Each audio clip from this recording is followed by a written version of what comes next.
एबे पाणीपाग विभाग पक्षर राज्य पुणी प्रबल वर्षा सांगक बिजुली घड़घड़ी नहीं सतर्क सूचना जारी होगा सह आज राज्यर अधिकांश जिले में भीषण ग्रीष्म प्रभाव सांगक प्रबल गुड़गुड़ी अनुभूत होगा नहीं भुवनेश्वर आंचलिक पाणीपाग केन्द्र सतर्क करने 5 जिला जारी होती हाई अलर्ट अधिकांश स्थान में 40 ରୁ 45 डिग्री मध्य आज भयंकर ग्रीष्मताती देखा मिले भुवनेश्वर पाणीपाग केन्द्र पक्षर अलर्ट जारी होती पाणीपाग विभाग सूचना मुताबक आगामी 3 दिन मध्य राज्यर अधिकांश जिले में भयंकर ग्रीष्मताती 47 डिग्री पर्यंत जाइपे पारद एने भुवनेश्वर आंचलिक पाणीपाग केन्द्र सूचना देती तेज आज 5टी जिला को हाई अलर्ट जारी होता बेले कालबैशाखी प्रभाव में आज उपकूल जिला समेत दक्षिण उपकूल जिलागुड़िक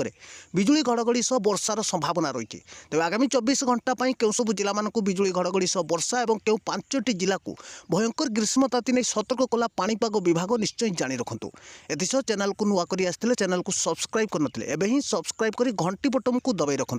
सबु समय पाणीपागर ताजा अपडेट पाइपर तेज भुवनेश्वर आंचलिक पाणीपाग केन्द्र मिलता सूचना अनुसार गत 2 दिन है राज्यर अधिकांश जिले में देखा मिली ग्रीष्मताती सांगक प्रबल गुड़गुड़ी उपकूल ठार आरंभ कर दक्षिण ओडिशा पर्यंत अधिकांश स्थान में 40 डिग्री उपर पारद रही तेज 28 स्थान में 40 डिग्री उपर पारद रही भुवनेश्वर पाणीपाग केन्द्र सूचना देती आभ्यंतरण ओडिशार अधिकांश स्थान में 43 डिग्री उपर पारद देखा मिली जहाँकि आगामी 5 दिन मध्य समस्त जिला में 47 डिग्री पर्यंत जाइपे पारद और अधिकांश स्थान में भयंकर खराताती नहीं येलो वार्निंग सह हाई अलर्ट रखी पाणीपाग विभाग तेज आगामी 24 घंटा प्रबल ग्रीष्म प्रभाव होगा जिला रही सोनपुर बौद्ध बलांगीर खुर्धा और नयागढ़ जिला तेज आगामी 24 घंटा समस्त जिला येलो वार्निंग सह हाई अलर्ट जारी कर पाणीपाग केन्द्र एपटे गत 24 घंटा मध्य राज्यर अनुगुल जिले में सर्वाधिक टेम्परेचर रेकर्ड होती जहाँकि 43.8 डिग्री सेल्सियस रही बेले कालबैशाखी प्रभाव में बिजुली घड़घड़ी सह वर्षा होती गत 24 घंटा मध्य कोरापुट जिले में 7.4 मिलीमीटर वर्षा होती पाणीपाग विभाग सूचना मुताबक आगामी 24 घंटा मध्य